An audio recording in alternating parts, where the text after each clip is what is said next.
طبیب قلوبنا و شفیع ذنوبنا ابو القاسم مصطفیٰ محمد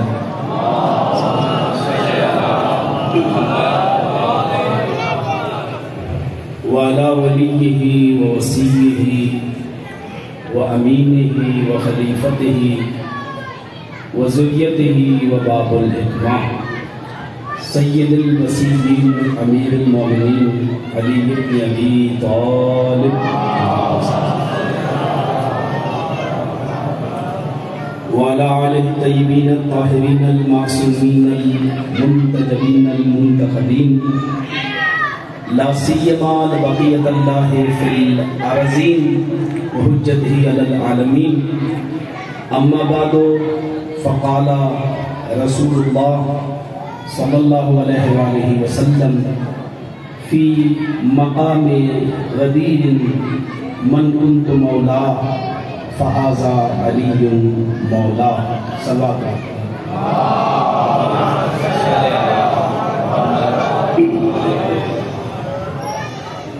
شکر گزار ہے خالق کائنات میں کہ اس نے ہمیں علی کے صدقے وجود عطا کیا، اس نے ہمیں علی کی ولایت پہ باقی رکھا، اور ہم دعا گو ہیں خداوند متعال سے کہ خداوند متعال ہم سب کو امیر کائنات کی زندگی کے نقوش، ان کے آثار اور ان کی ولایت کو منانے کی اور اپنانے کی اسی طرح سے جس طرح وہ چاہتا ہے توفیق عطا فرمائے۔ میں مبارکباد پیش کرتا ہوں آج کے اس خصوصی دن کے سلسلے میں تمام شیعان حیدر کرار، خصوصاً آپ کی خدمت میں عزیزان محترم، بہت ہی مبارک دن، اور آپ مسلسل مولا کائنات کے فضائل سن رہے ہیں اور محظوظ ہو رہے ہیں۔ بہت ہی خوبصورت انداز میں، بہت ہی پیارے انداز میں ایک ایسی سنت کو ادا کیا گیا اور ادا کیا جا رہا ہے کہ انبیاء جس کے لیے تڑپتے رہے، پیغمبر نے پوری زندگی جس عبادت کو انجام دیا وہ فضائل علی تھے۔ ابتدا سے انتہا تک پیغمبر عاشق تھے علی کے۔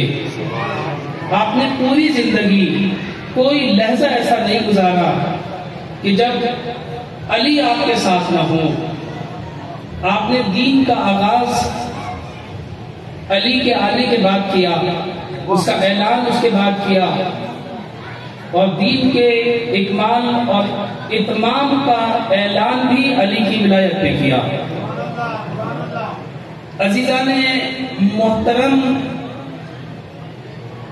آج ہم توجہ کریں، یہ دیکھنے کی کوشش کریں گے کہ یہ غدیر اور جس ولایت کو پیغمبر نے پیش کیا، اس کا فلسفہ کیا ہے، کیا چاہتے تھے پیغمبر اس اعلان کرنے کے بعد، اتنا زبردست اہتمام کیوں کیا گیا، اتنی زحمتیں کیوں کی گئیں، جس مہینے کا انتخاب کیا، عجیب مہینہ ہے یہ مہینہ ان مہینوں میں سے ہے کہ جس مہینے میں جنگ کرنا حرام ہے، بزرگ ترین مہینے کا انتخاب کیا، پاکیزہ مہینہ، آپ کو معلوم ہے ماہ ذی الحجہ کا انتخاب کیا۔ اس مہینے کو اگر ماہ ولایت کہا جائے تو بے جانا ہوگا۔ یہ ماہ ولایت ہے، یعنی پیغمبر نے دین کا اختتام کیا تو علی کی ولایت پہ خدا نے اپنے مہینوں کا اختتام کیا۔ تو بھی علی کی ولایت پہ. آپ دقت کریں، اس مہینے کی ابتدا مولائے کائنات اور جناب فاطمہ کے عقد سے ہے. وہ عصمت کے سمندر آپس میں ملے ہیں.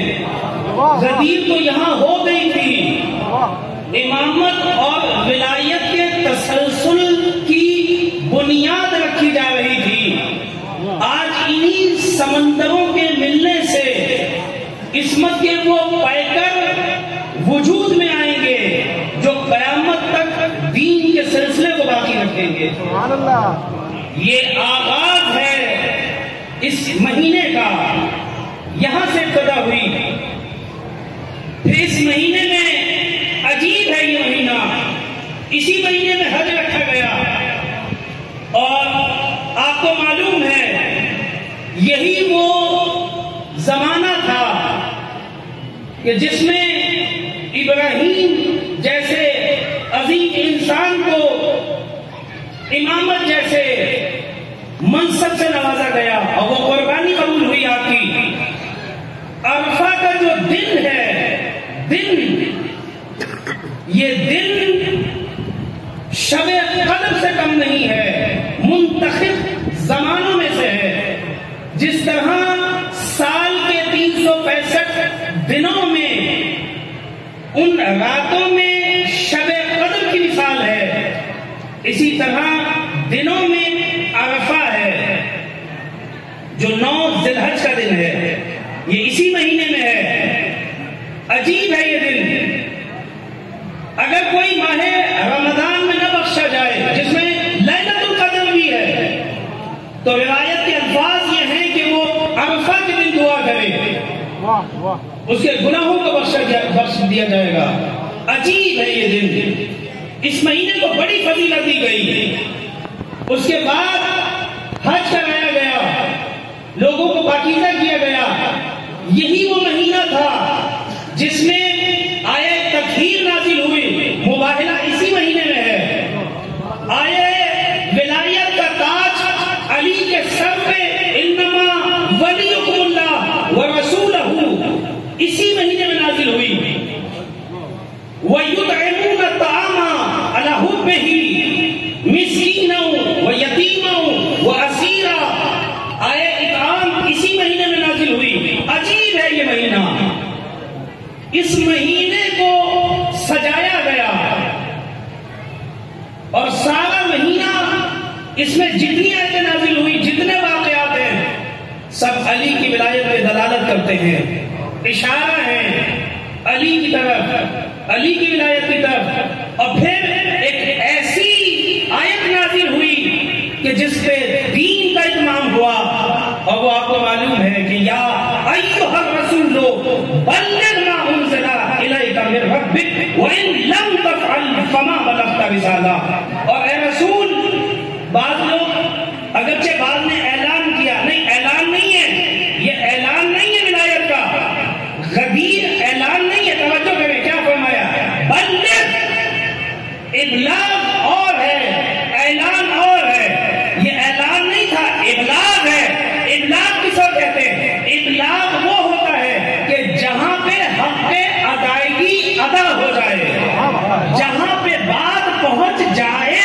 توجہ کریں، ایک کو بات پہنچانی ہے، ایک کو بات سمجھانی ہے. اور پیغمبر نے اس بات کو اتنا سمجھایا، اتنا بتایا، اتنا پہنچایا کہ جو عرب کا سب سے بڑا جاہل تھا وہ بھی یہی کہتا رہا، بخن بخن یا علی. اے علی آج آپ جو سب سے بڑا منکر تھا وہ بھی اقرار کرتا ہوا دکھائی دیا. اس کا مطلب یہ ہے کہ پیغمبر نے پہنچانے میں کوتاہی نہیں کی ہے، چاہے کوئی مانے یا نہ مانے، یہ اس کا اپنا فیل ہے. آپ توجہ کریں. عزیزان محترم، اتنا اہتمام کیا گیا اس غدیر کے لیے، جس کے لیے اتنا اہتمام کیا گیا. اور جو غدیر خود پورا واقعہ ہے وہ آپ سب کو پتا ہے، میں اس پہ جانا نہیں چاہتا، دامن وقت میں گنجائش اتنی نہیں ہے. ہمیں دیکھنا یہ ہے کہ آیا ہم نے غدیر کو لے لیا ہے یا نہیں لیا. غدیر ابلاغ ہے.